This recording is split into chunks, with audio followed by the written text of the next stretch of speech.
Imagine a realm where the seasons' rhythms rule, where centuries of agriculture and fishing have reshaped the land, yet where people and nature remain in harmony.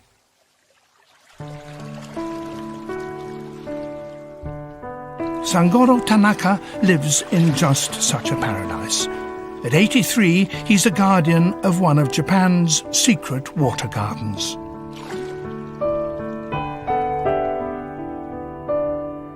Over 1,000 years, towns and villages have developed a unique system to make springs and water part of their homes.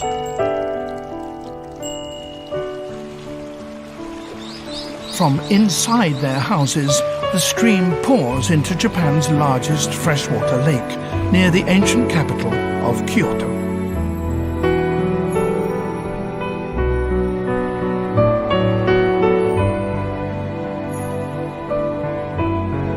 This is a habitat so precious, the Japanese have a special word for it: Satoyama, villages where mountains give way to plains.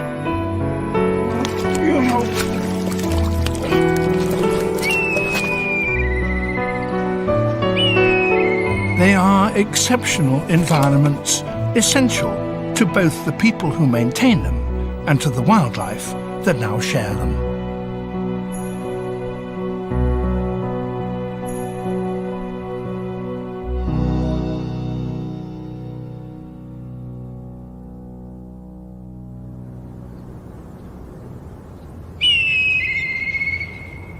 Late February at Lake Biwa, an area 5 times the size of Paris. Its year has 4 distinct seasons.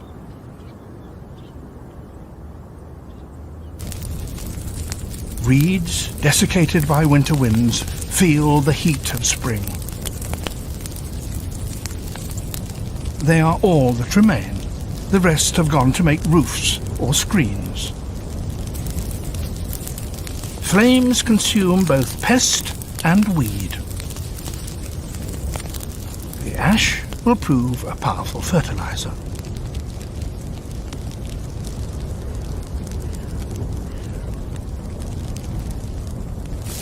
Destruction creates the very conditions in which a wide range of species will eventually flourish.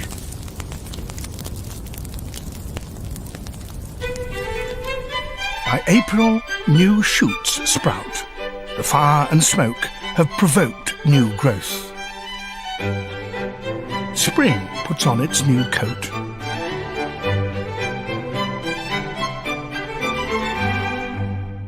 Meltwater cascades from the mountains, swelling the lake till it brims over. Parched earth soaks into wetland.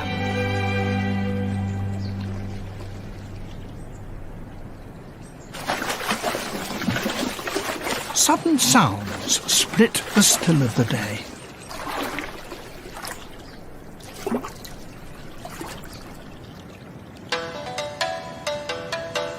A chain of male carp dance after a female.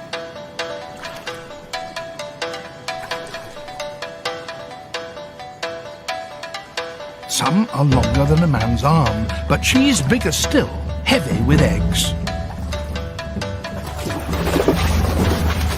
She releases her eggs, up to 200,000 of them, and the males race to fertilize them.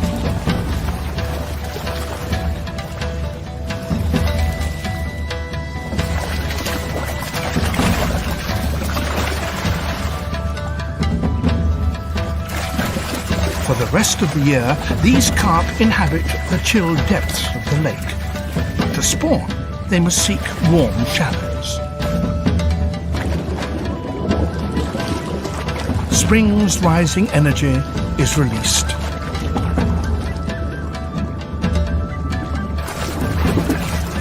Over 200 carp crowd here today.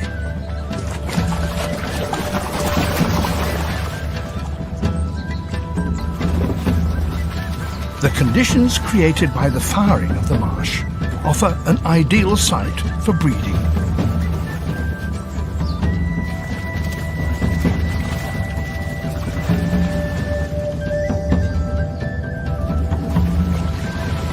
There are only only a few days a year, when so many fish throng here.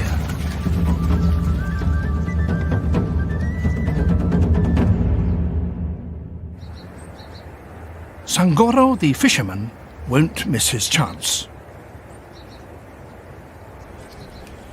His methods, his 20-year-old boat, his bamboo pole, all are tried and tested.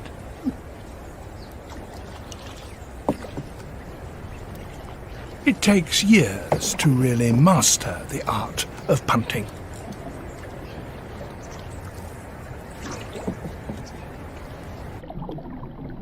The river courses with fresh mountain torrents, but here and there natural springs well up from the bottom.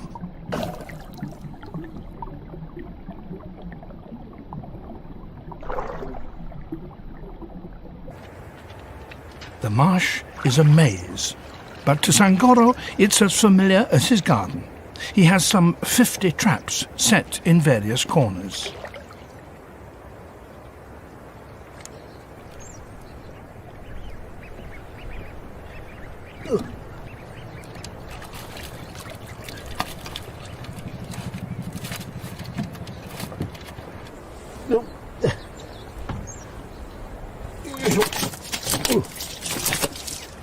The carp are Lake Biwa's spring gift. Sangoro only fishes from March to June, when the shoals retreat to the lake. He uses a simple snare of traditional materials. There's not even any bait. He just sinks a trap for the fish to swim into.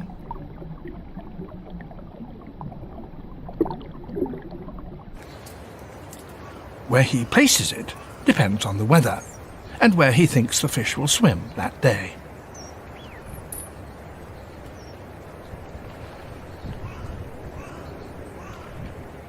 Intuition springs from long experience. His haul includes other fish as well as carp, as they all flock to spawn in the shallows.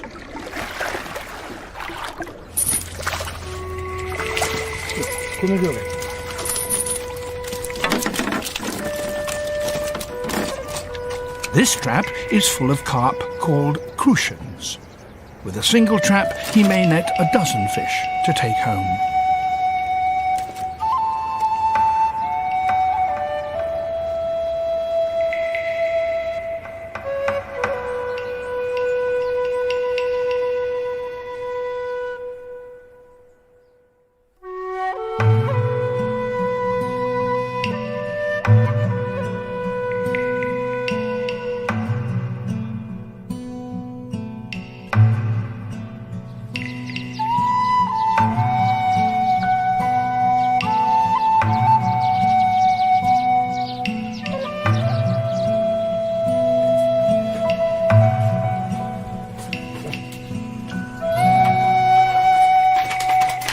As soon as Sangoro returns, he prepares the fish for the table. The catch is usually sold or cooked for supper that evening. But today he's preparing funazushi. Funazushi is believed to be how sushi first started, perhaps 1,000 years ago. It's salted and fermented crucian carp and rice. It smells sour and takes a long time to make. First, salt your fish. Stand for 3 months. Mix with boiled rice to ferment. Leave another 6 months. The ingredients, rice and fish, are the key items of the Japanese diet.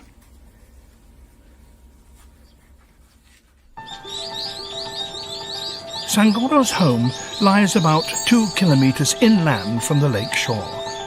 Water from boreholes under the village is piped into the houses.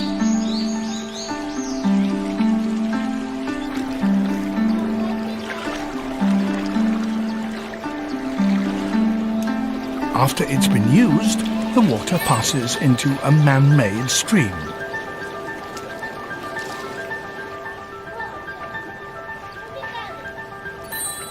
What could be a barren canal teems with hidden life.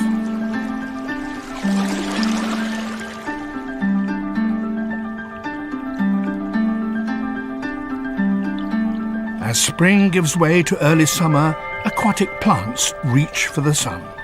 This one takes its name from the tree flower it resembles, the plum flower underwater buttercup.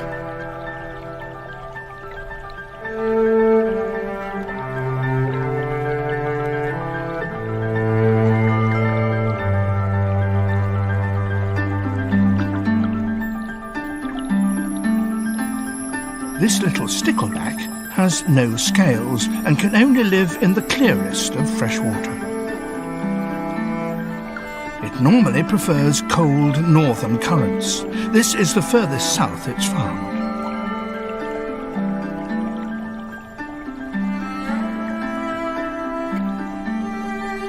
The channel also harbours some strange-looking creatures.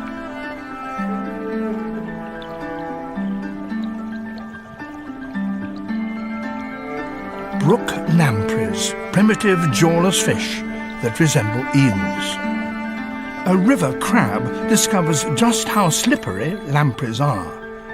The channel through the village is home to creatures large and small.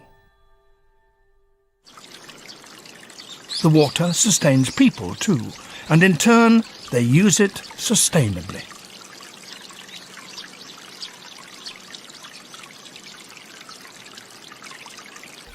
Each home has a built-in pool or water tank that lies partly inside, partly outside its walls. In the pool lounge friendly, ornamental carp. A continuous stream of spring water is piped right into a basin, so fresh water is always available.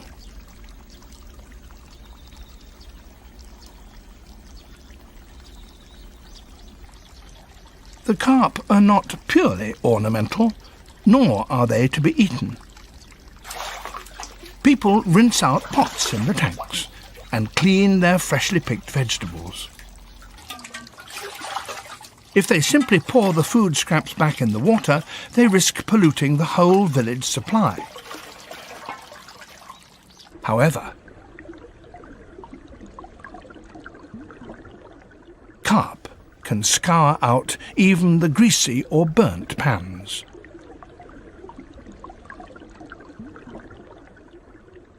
They do the washing up in Satoyama villages. This traditional arrangement is called the riverside method. It's used all over Japan. Cleaned up by the carp, the tank water eventually rejoins the channel.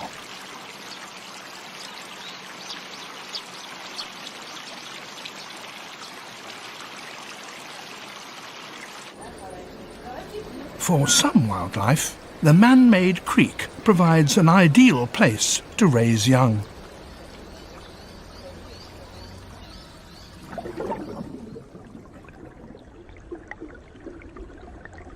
Like this variety of freshwater goby, a small fish about as long as a little finger.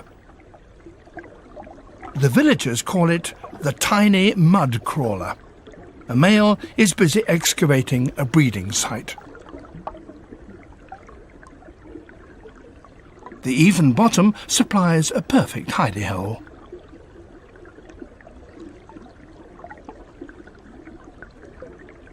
As always, the best locations are highly sought after. Here comes another male. He'd like to move in. And he's prepared to fight for it.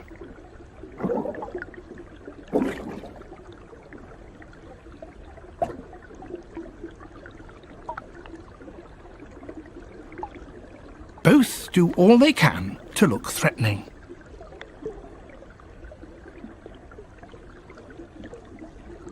Opening their mouths and erecting their dorsal fins to look bigger.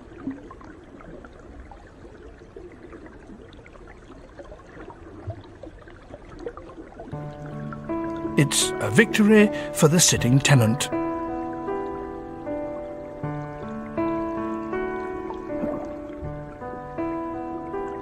There's another goby behind him.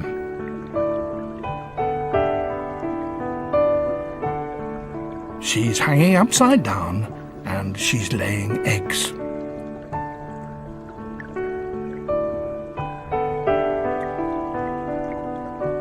The victory over the den gave her a place to spawn in safety.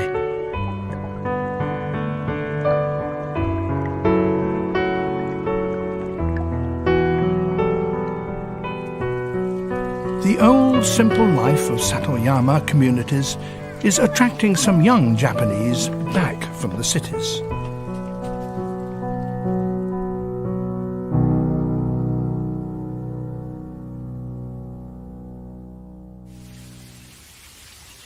It's June, 4 months after the hungry flames licked the air. Reeds that rose from the ashes now reach overhead. The marshy landscape takes on its summer look.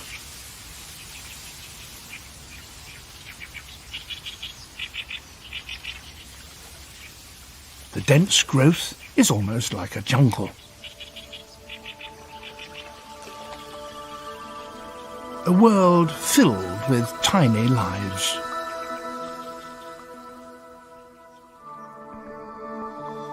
Each single reed stem is a microcosm. Tiny organisms called pseudoplankton live on their surface. Forests of tentacles reach out to seize organic material.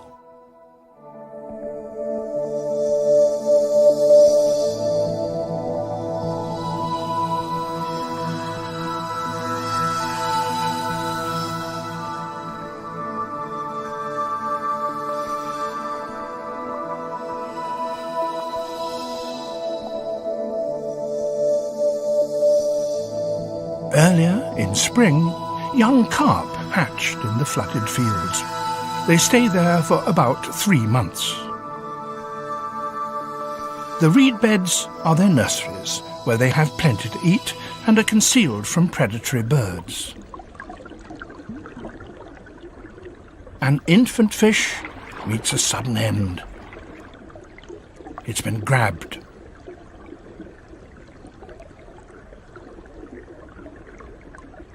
The attacker is the larva of Japan's largest dragonfly.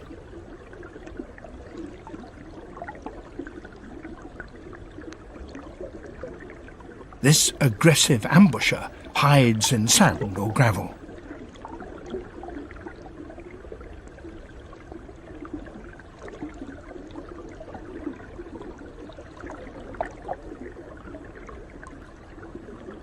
Only its head protrudes as it lies in wait for its prey.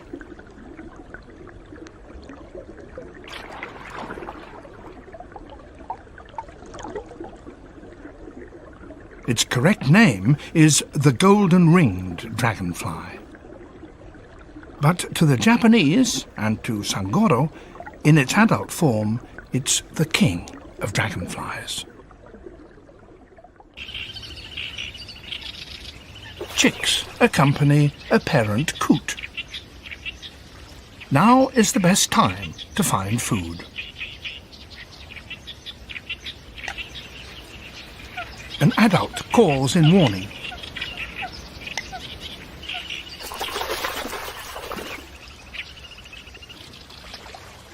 The cause? The coot's number one enemy, a weasel, egg thief and baby coot snatcher. A narrow escape. Waterfowl have to guard against foxes and snakes too.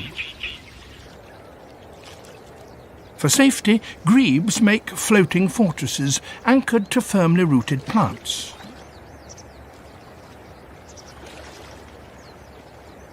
An adult bird is particularly alert when the eggs are hatching.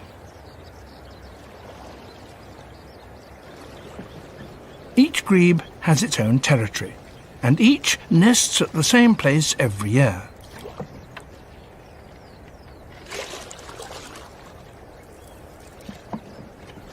Here comes Sangoro. The birds know him already. This is his regular route.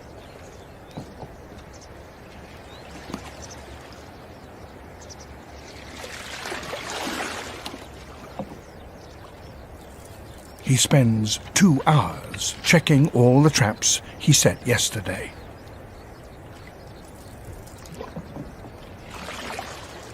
His work done, Sangoro returns to the landing stage.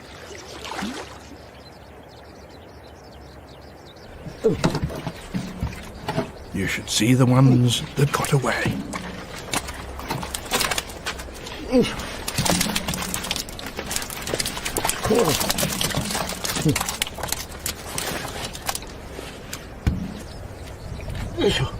Turning muddy banks into reed beds has paid dividends. He has nearly 50 fish in all, of 8 different types.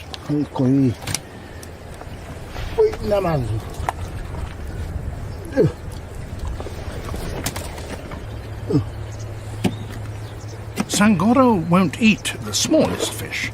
He puts them aside.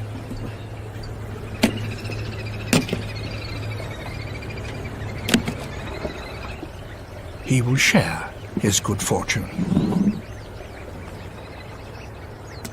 This grey heron knows what will happen next. Sangoro finishes cleaning out his boat, and another pair of eyes watches his every move.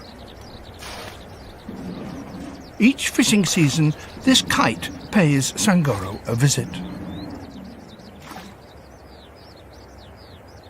When Sangoro leaves, the grey heron doesn't wait any longer. It's happy to clear up.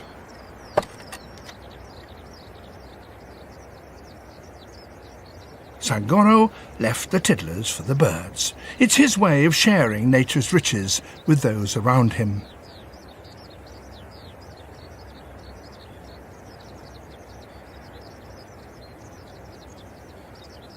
And they are only too pleased to take part.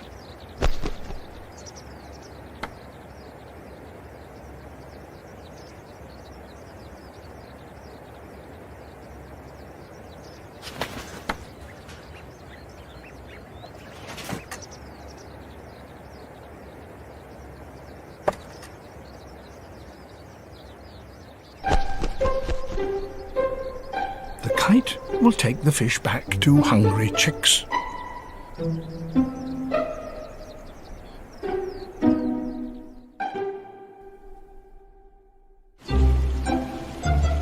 Where the village houses crowd most closely together, above a garden, a lone pine towers. On a branch is a large nest.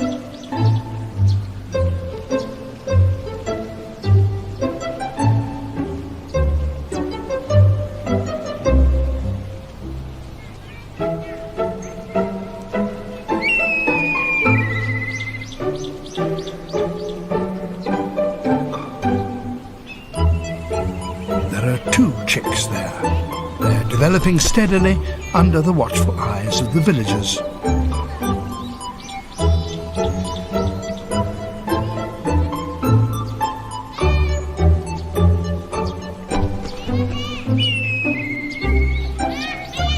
Sangoro's gift is a token of the village's close ties with wildlife.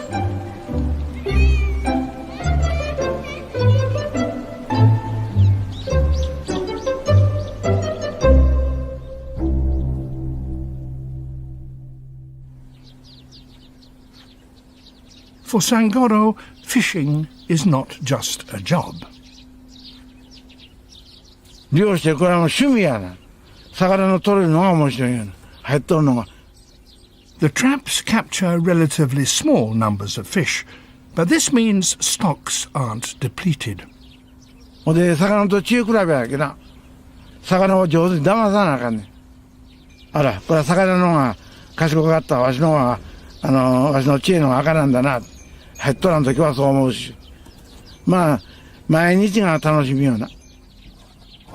Taking from nature without exhausting its supply is practiced throughout Satoyama. Reeds will make blinds, indispensable in the glare of the Japanese summer. The stems are left for a year to season, then each is straightened.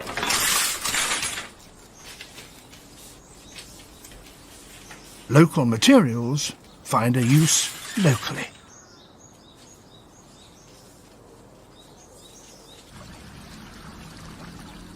It's 5 days since the gobies first laid eggs in the village channel.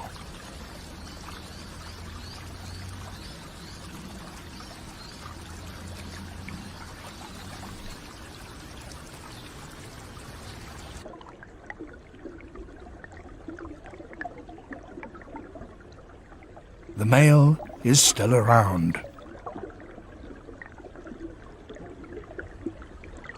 He's very protective, keeping predators away and taking great care of his offspring.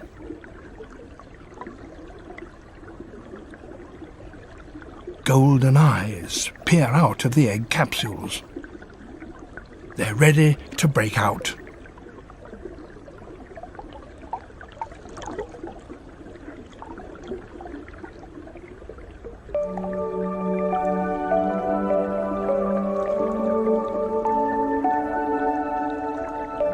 The anxious father fans them, keeping them oxygenated.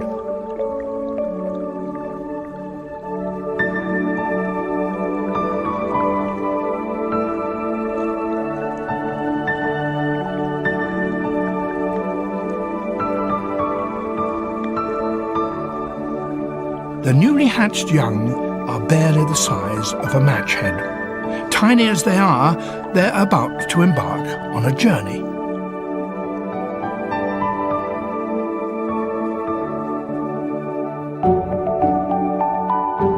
They will ride the current the 2 kilometers to Lake Biwa. There they will feed on the abundant plankton.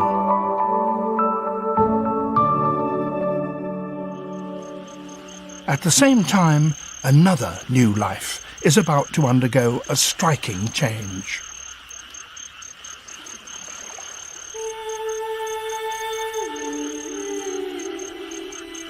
The larva of a golden-ringed dragonfly. In the dark, hidden from predators, it quietly begins its metamorphosis.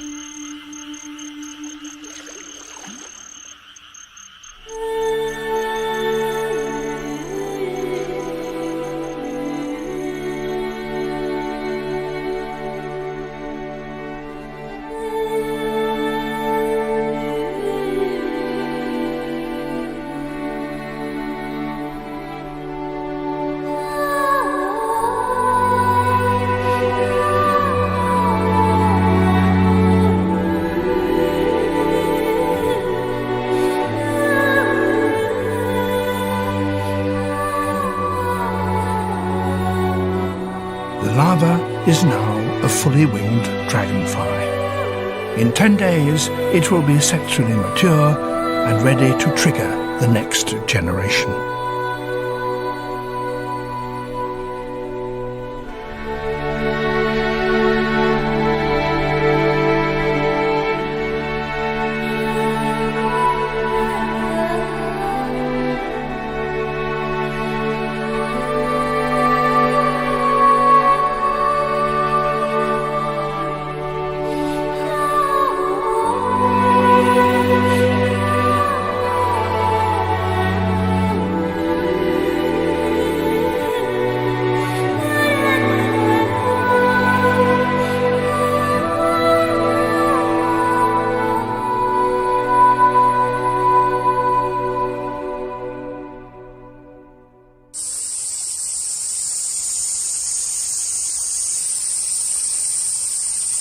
In the sticky heat of mid-July, villagers gather.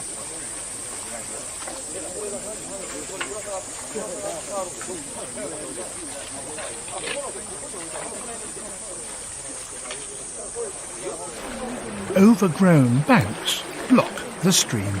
Time to clear the water plants. 20 families band together for their part of the channel. For the villagers, it's a welcome task their ancestors carried out for hundreds of years. For the fish in the creek, it's a huge nuisance. Flushed out of the shady vegetation, they seek refuge elsewhere.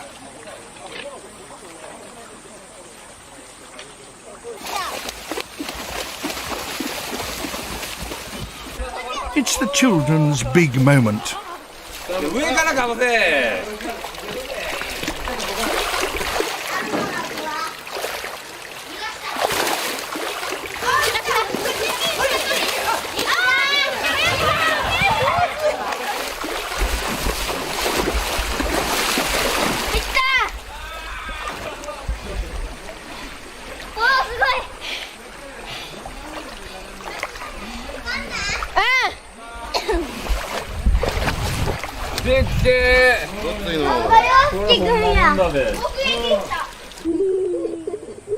With wild creatures so close, children experience nature directly. Fish and birds are an everyday part of their lives.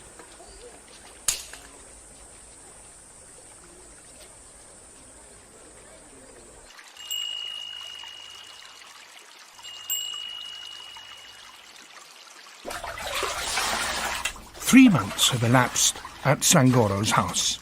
Sangoro's wife, Chicano, washes the fish salted in spring.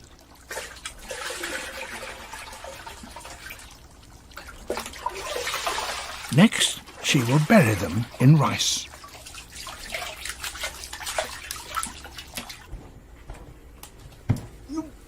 Sangoro's job is the back-breaking bit.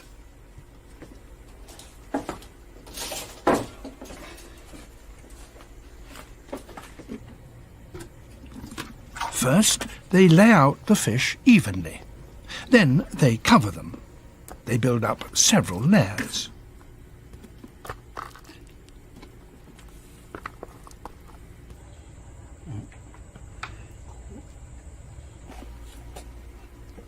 The rice starch feeds microorganisms that cause fermentation.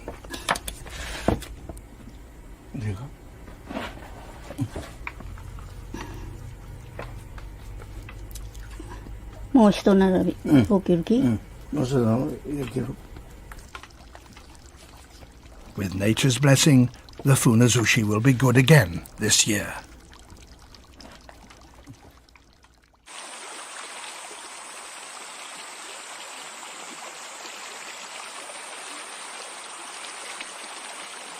After the clean-up, the channel runs smooth and clear. Small fry are encouraged to return.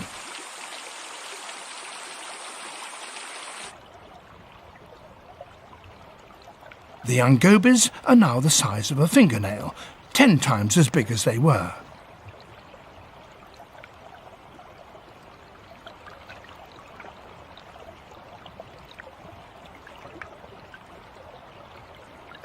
The hatchlings from the village have spent 2 months feeding on Lake Biwa's planktons.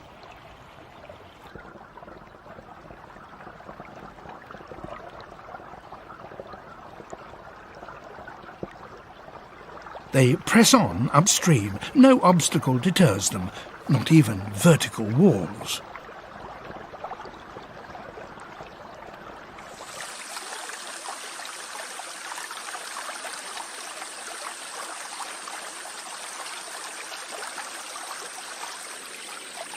Inland, the channel narrows, and ahead lies something only too keen to greet them.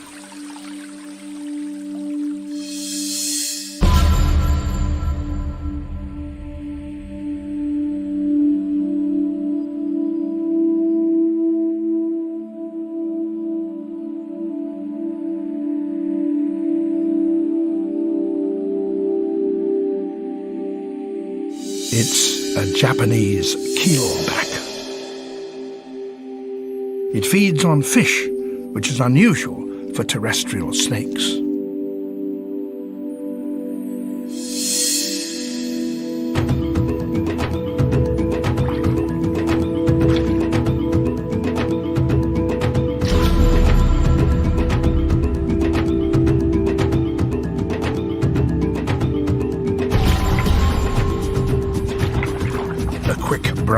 keelback catches the lazy goby.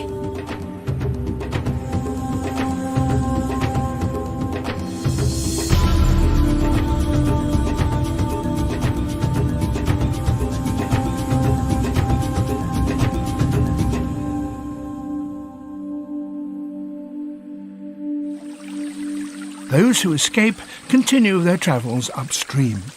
They must avoid herons and carnivorous fish too. The little gobies must find somewhere safe from ambushes.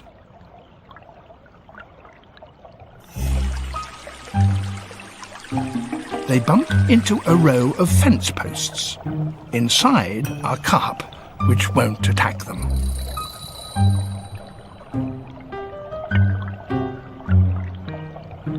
It's the channel that carries away the household's used water.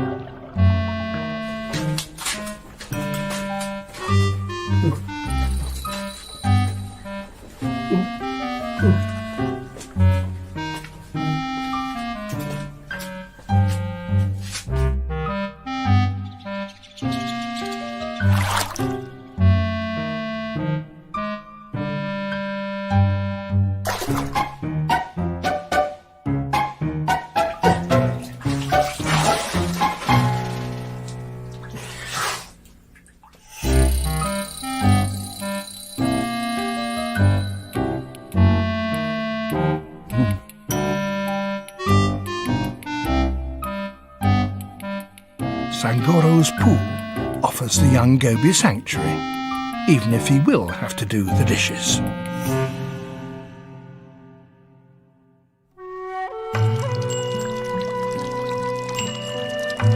The villagers endure the humid days of late summer with their natural neighbours.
It's a drowsy afternoon. The moist air drains everyone's energy.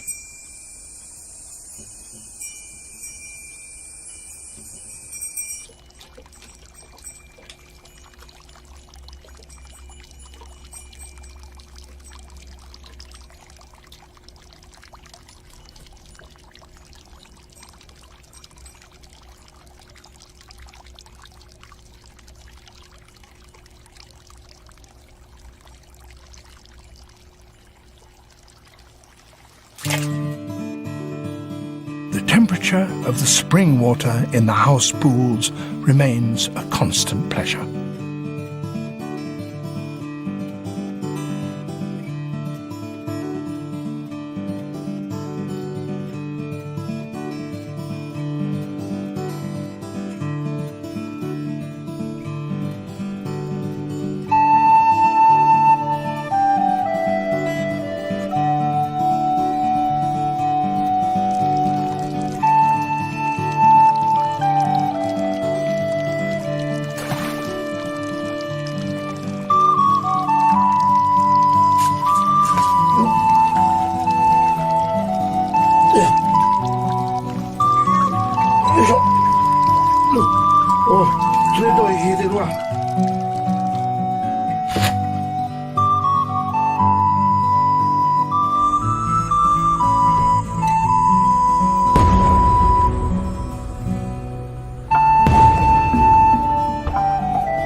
last, the fiery summer burns itself out.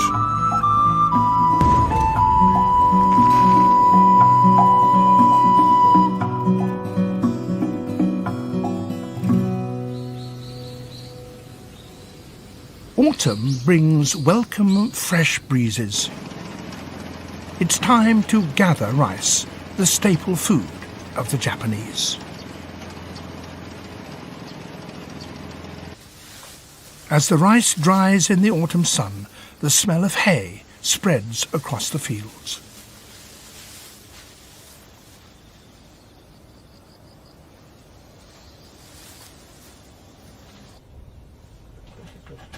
With the harvest in, the time has come to give thanks.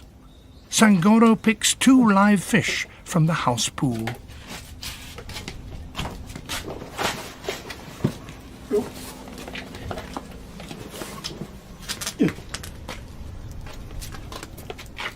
They will survive.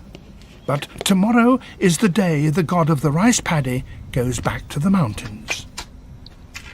He won't depart without being given offerings: rice cakes, sake, white radishes, and the fresh fish.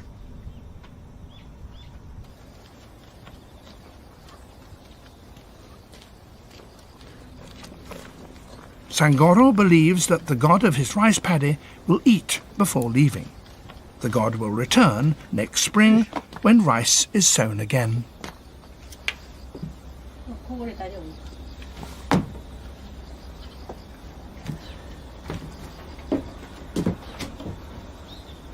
Each element in nature has its own god.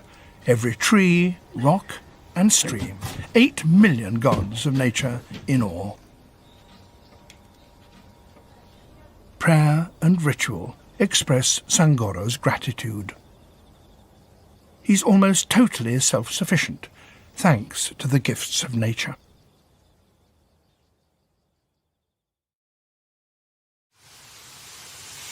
It's December.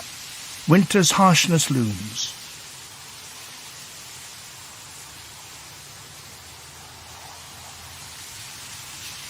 Bitter winds start to gust from the lake. Sturdy green gives way to brittle gold. 9 months have passed since the scorched earth sent out shoots.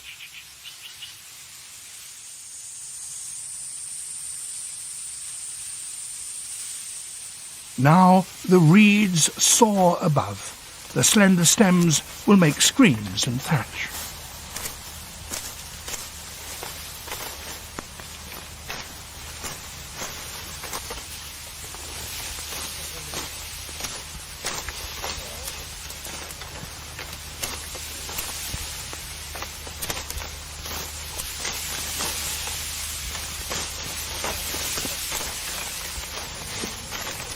The farmers cut carefully. They don't snap or bend the long stalks.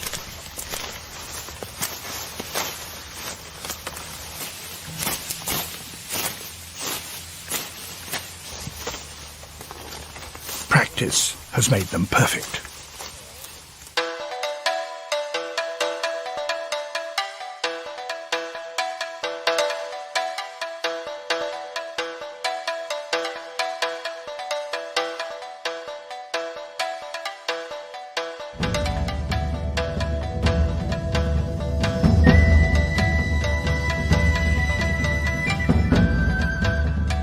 They heap the bundles into a tent-like shape called a round stand. The stands will be left to dry all through the winter.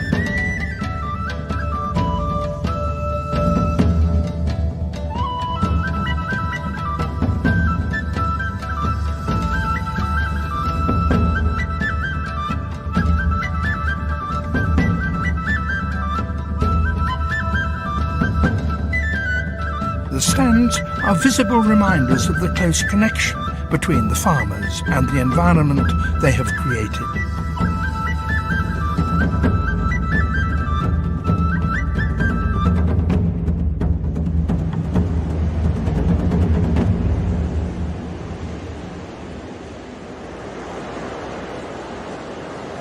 Winter. grips the north of Lake Biwa.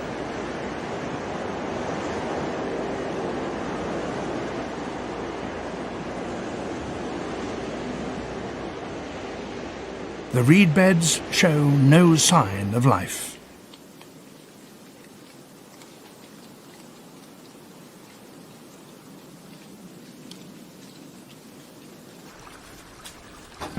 But even snow can't totally erase the traces of spring. In Sangoro's house, the local delicacy is finally ready.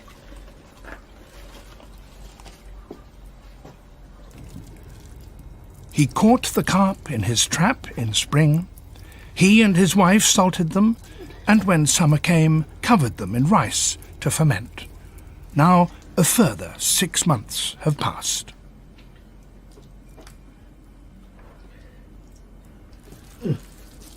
They will eat both fish and rice.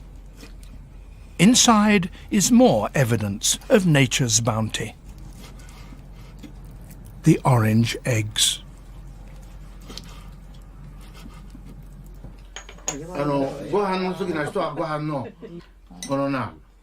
Sangoro invites his neighbors to share the fulazushi.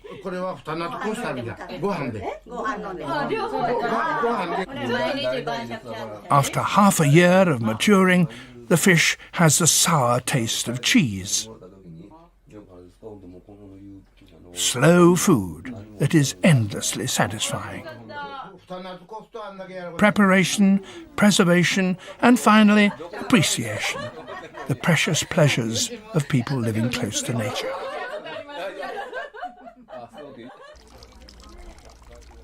Right next to their dining room, there is the basin full to the brim.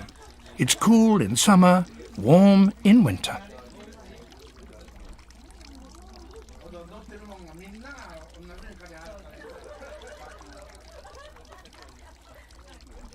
The Japanese describe tight-knit relationships as being as close as water and fish, intimate and inseparable.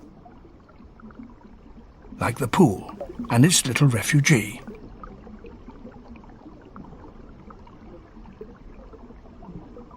The goby sits in a quiet corner, waiting for spring.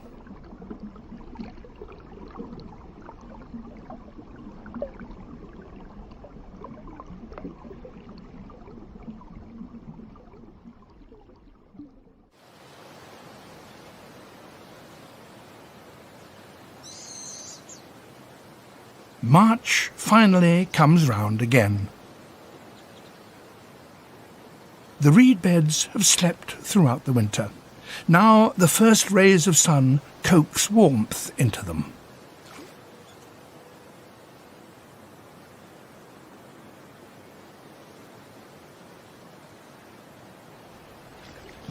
Once more, the silence yields to sounds of life.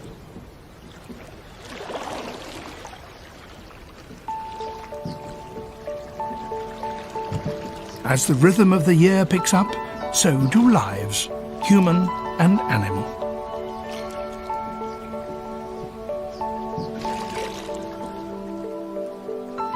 The Japanese have another saying, water comes, the fish live. They mean that when the right time comes, everything will be fine.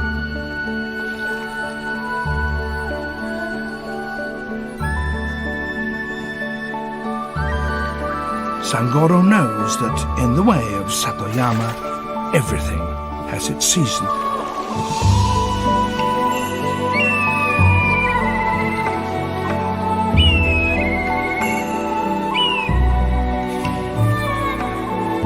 Together, Satoyama people and nature weave life into a seamless fabric, blessed by water circling on its journey without end.